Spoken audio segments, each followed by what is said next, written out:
65 million years ago, a very important and catastrophic event changed the course of life on land. And although we know that the land animals I'm going to talk about are just the scum of the earth on the land, the little bits of land floating around, but they are important to us because they're sort of in our scale of experience from millimeters to meters. And these animals disappeared, and a separate life, mammals radiated out to take their place. And so we know this in extraordinary detail. So this is a core from near Bermuda. We know that the tsunamis, the earthquakes, and the things that we've experienced in the entire record of humankind history can't really quite get around the kind of disaster that this represented for the Earth.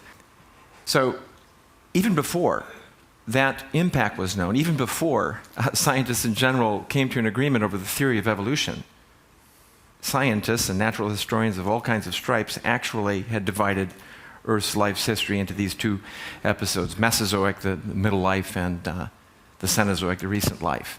As it turns out, it actually corresponds really nicely with geologic history. So we have a Mesozoic period, an age of fragmentation, and a Cenozoic period, an age of reconnection, South America to North America, India to Asia. And so my work really is trying to understand the character of that Mesozoic radiation compared to the Cenozoic radiation. See what mysteries we can understand from dinosaurs and from other animals about what life on drifting continents really can tell us about evolution. The work immediately begs the question, why didn't they go into the waters? I mean, certainly mammals did. This is one example. You can go outside and see many other examples. Within 5-10 million years of the bolide impact, we had a whole variety of animals going into the water. Why didn't they do that? Why didn't they hang around in trees at good size? And why didn't they burrow? Why didn't they do all these things? And if they didn't do all these things, what kinds of animals were in those spaces? And if there were no animals in those spaces, what does that tell us about, how evolution works on land? Really interesting questions. I think a lot of it has to do with body size. In fact, I think most of it has to do with body size. The size you are when you inherit a vacant ecospace for whatever natural disaster. Looking at dinosaur evolution, studying it, digging it up for many years, I end up looking at the mammal radiation, and it seems as though everything is quick time, just like technology advancing by an order of magnitude. Dinosaur evolution proceeded at a stately pace, an order of magnitude slower on any way you want to measure it. You want to measure it by diversity. You want to measure it by the time it took to reach maximum body size. Yes, they do have larger body size, but many of them are smaller. But we're interested in the time it took them to achieve that, 50 million years to achieve this maximum body size. And that is 10 times longer than it took the mammals to achieve maximum body size and invade all those habitats. So there's lessons to learn, and there's lessons to learn from the exception that we know very well today from discoveries we've made and many other scholars have made around the world. This slide was shown before. This is the famous Jurassic bird, Archaeopteryx. We now know this transition is the one time that dinosaurs actually went below that body size. We're going to see where they began in a minute. And it is the one time that they rapidly invaded all the habitats I just told you that dinosaurs weren't in. They became marine. We now know them today from the ice caps. There's burrowing birds. They inhabit the trees at all body sizes, and of course, they inhabit the land. So we were the first to actually name a bird from the famous series that later exploded onto the pages of Science and Nature.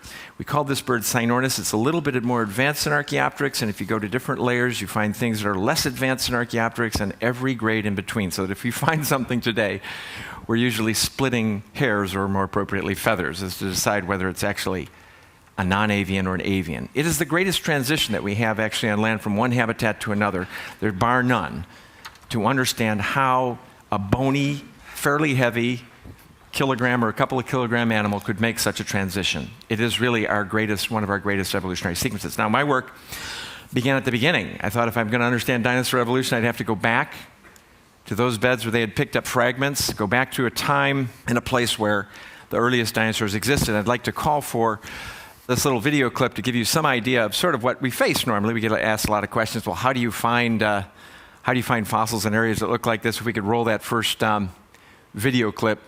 This is sort of a nice helicopter ride through those early beds, and they're located in northeastern Argentina.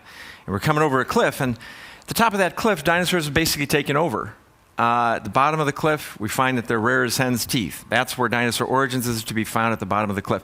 You go into an area like this, you've got a geologic map, you've got a topographic map, and the best, most inspired team you can bring to the area. And the rest is up to you. You've got to find fossils. You've got to dig a hole that's usually quite a bit bigger than that to get it out. You've got to climb those cliffs and find, really, everything that exists there, not just the dinosaurs, but the entire story. If you're lucky, you dig a place like that, you actually find the ash bed to date it, and we did. 228 million years old, we found what really is the most primitive dinosaur. That's the dinosaur, a 3.5-foot thing, beautiful skull, predator, meat eater, a two-legged animal. So all the other dinosaurs that you know, or your kids know at least, on 4 legs.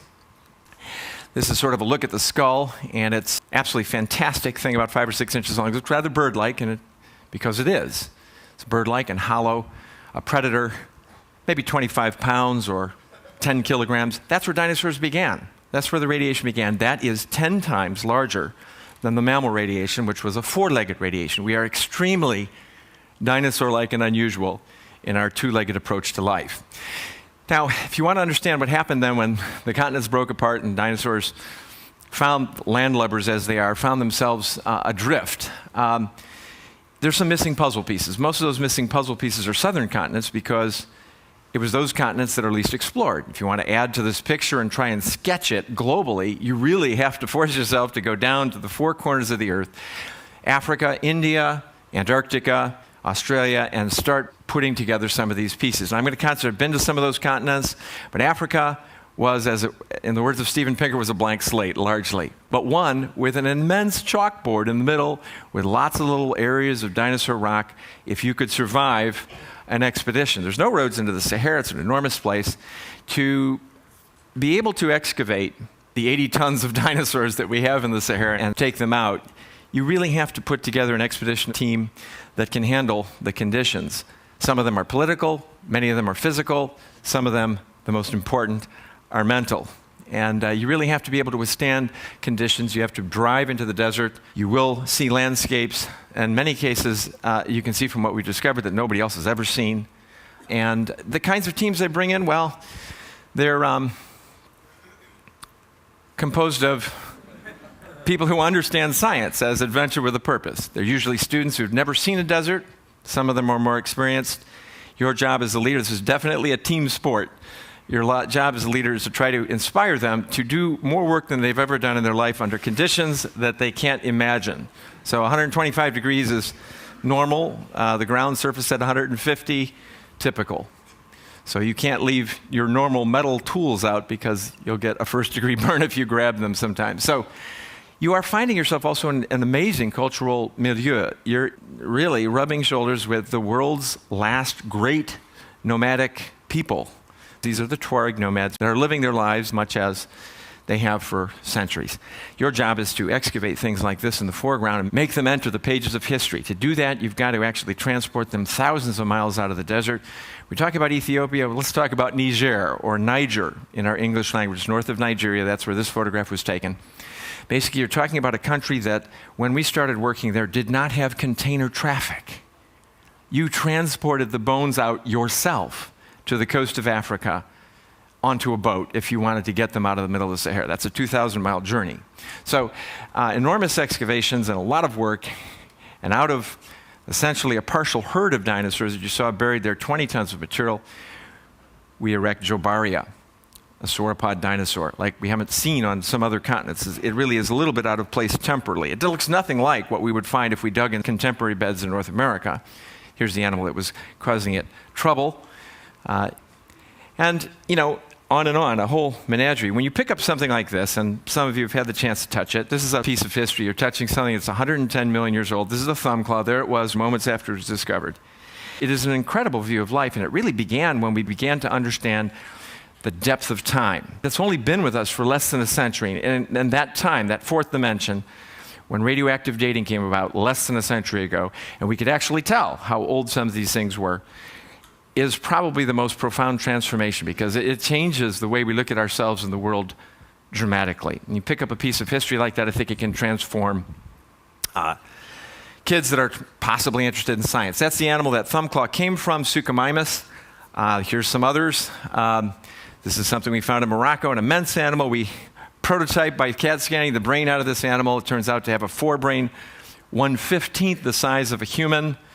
This was the cover of Science because they thought that humans were more intelligent than these animals, but we can see by some in our administration that despite the enormous advantage in brain volume, some of the attitudes remain the same. Anyway, smaller raptors, all the stuff from Jurassic Park that you know of, all those small animals, they all come from northern continents. This is the first skeleton from a southern continent, and guess what? You start preparing it. It has no big claw on its hind foot. It doesn't look like a velociraptor. It's really a wholly separate radiation. So what we're trying to piece together here is a story. It involves flying reptiles like this pterosaur that we reconstructed from Africa, crocodiles, of course, and that's a nasty one we haven't named yet. And huge things. I mean, this is a lower jaw just laying there in the desert of this enormous crocodile. The crocodile is technically called Sarcosuchus. That's an adult Orinoco crocodile in its jaws. We had to try and reconstruct this. We actually look at recent crocodiles to understand how crocodiles scale. Could I have the second little video clip? You know, this field is just, and of course science in general is just filled with I mean, I got a crocodile right here. adventure. We had to find and measure When they finally get a good look the at largest quarry, crocodiles living they see today. that it's as long as their boat. Set of chompers. Yeah, he's a big one. If they can just land it, this crop will provide useful data, helping Paul in his quest to understand Sarcosuchus. Okay, I need someone here. Okay. It falls to Paul to cover its eyes. Watch out. No. One, you're going to have to get on the back legs. Yeah, sure. I got the back leg. You have the back leg? No, you have the front leg, my friend. Baby. I've got it. I got the back leg. Okay. Somebody get the front legs. These are towers. Let's get this tape measure on him. Whoa. Right there. Wow. 65 centimeters. Wow. That's a big skull. Big, but less than half the size of Supercroc's skull. Enormous. We got a 14-foot croc. I knew it was big. No matter what he does, don't get jump. off. I'm not. You don't get off. Don't worry about me. Paul has his data, so they decide to release the animal back into the river. Whoa. No. Don't get off. Don't get off. Get those legs off the ground. Paul has never seen a fossil do that. Okay, when I say 3, we move. Yeah. 1, 2, 3. Whoa. So they were.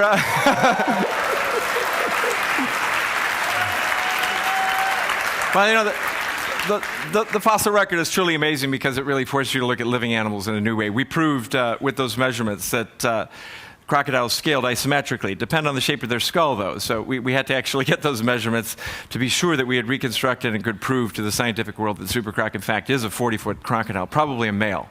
Anyway, you find other things, too. I'm going to lead an expedition to the Sahara to dig up the Africa's largest Neolithic site. We found this last year.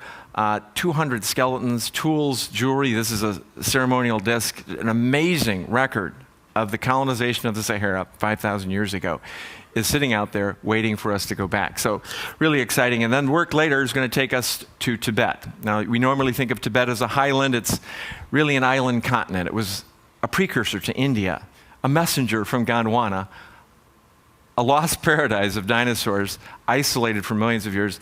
No one's found them. We know where they are, and we're going to go and get them next year. They're only between 13 and 14,000 feet. But if you go in the warm part of the year, it's okay.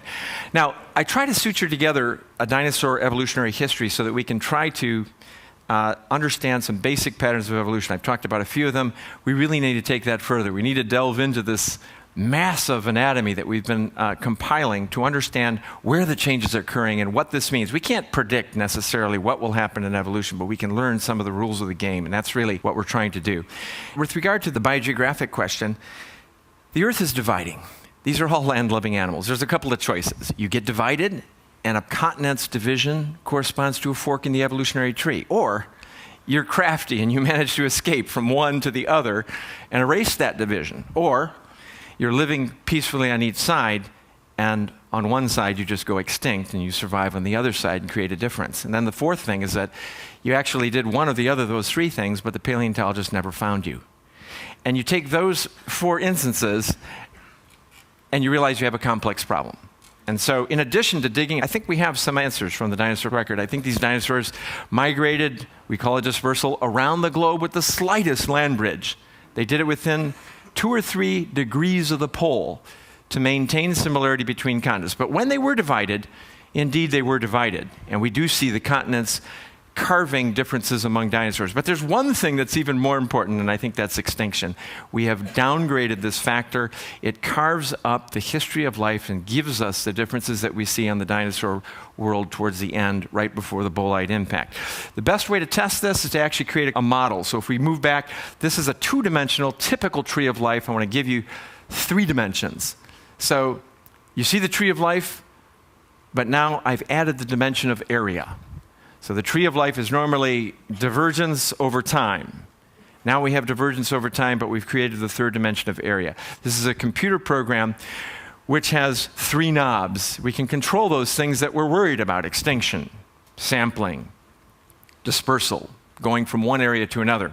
And ultimately, we can control the branching to mimic what we think the continents were like, and run it 1,000 times so we can estimate the parameters to answer the question whether we are on the mark or not, at least to know the barriers of the problem. So that's a little bit about the science that I do. I'm going to spend the rest of my few minutes up here talking about the other stuff that I do in Chicago, which is related to the fact that I never, and actually in talking to a lot of TEDsters, there's a number of you out there.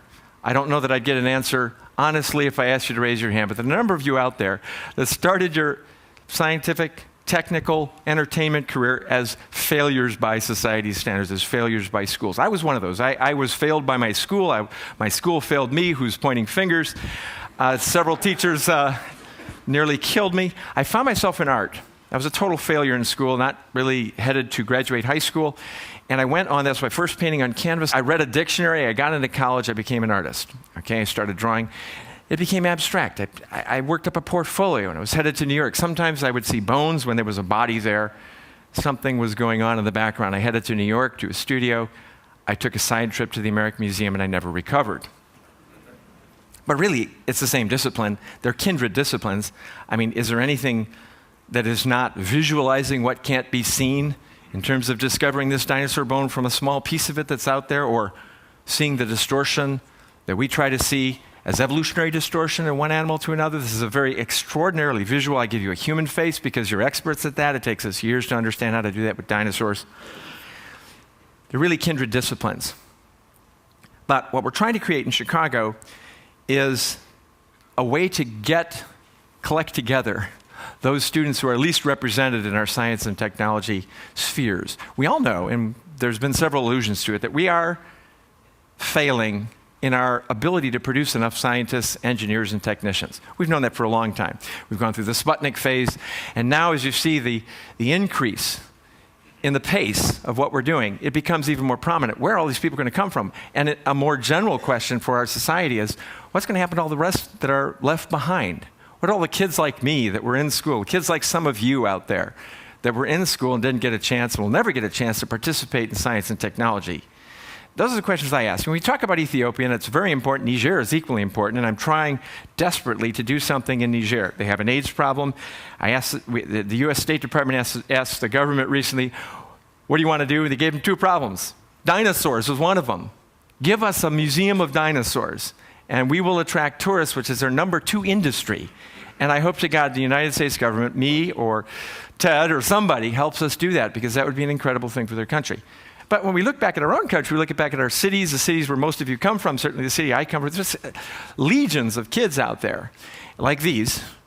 And the question is, and we started to address this question for centuries, as to how we get these kids involved in science. We've started in Chicago an organization, a nonprofit organization called Project Exploration.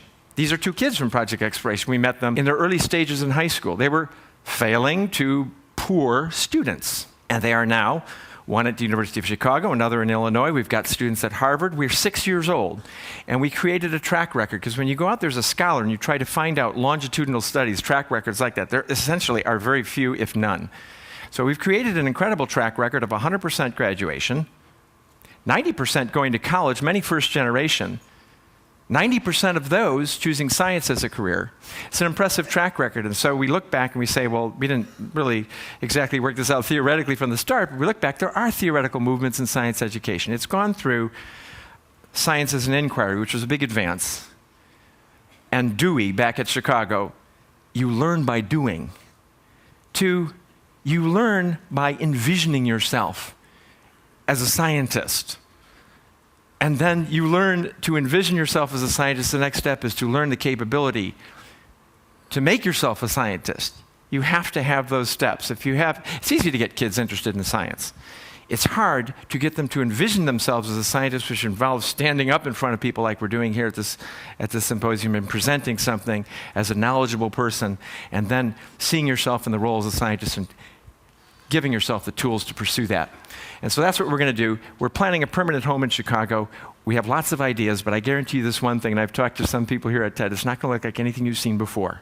It's going to be part school, part museum hall, part conservatory, part zoo, and part of an answer to the problem of how you interest kids in science. Thank you very much.